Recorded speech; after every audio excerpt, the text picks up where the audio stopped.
What is the Irish National Land League? Have you ever wondered how the struggle for land rights shaped Ireland's history? The Irish National Land League played a vital role during a challenging time in the country. Founded in October 1879, this organization aimed to reform land ownership in Ireland. It emerged during a period marked by economic hardship and the devastating effects of the Irish famine. At that time, many tenant farmers faced unfair rents imposed by absentee landlords. These landlords owned vast estates but had little connection to the land or the people working it. The League sought to change this system, advocating for tenant farmers to own the land they worked on. This would help create a fairer and more stable rural economy. The League was established during a meeting in Castlebar, County Mayo.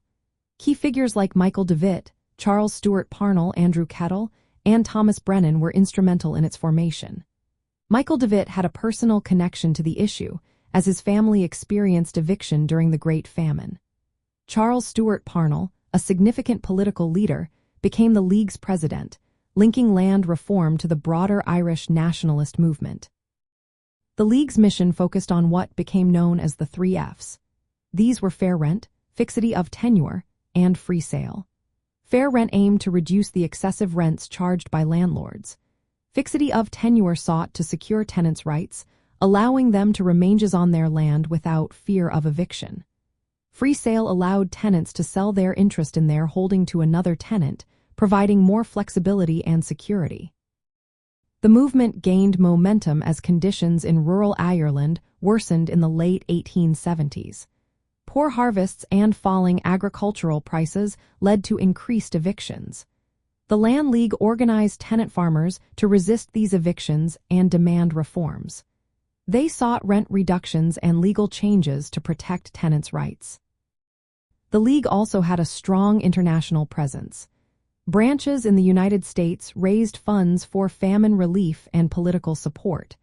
This international backing helped sustain the movement and increased pressure on the British government. In 1881, the British government passed the Land Act, which granted some concessions to tenants. This reflected the influence of the League. However, tensions escalated as Parnell's speeches became more militant. His arrest and the subsequent suppression of the League later that year marked a turning point. For travelers in Ireland today, understanding the Irish National Land League offers important historical context. The struggle for land rights has shaped much of modern Ireland's social and political development. Visiting County Mayo, where the League was founded, or exploring museums and heritage sites related to the land, can provide insight into the resilience of Irish tenant farmers. Their fight for justice during such a difficult period is a significant part of Ireland's rich history.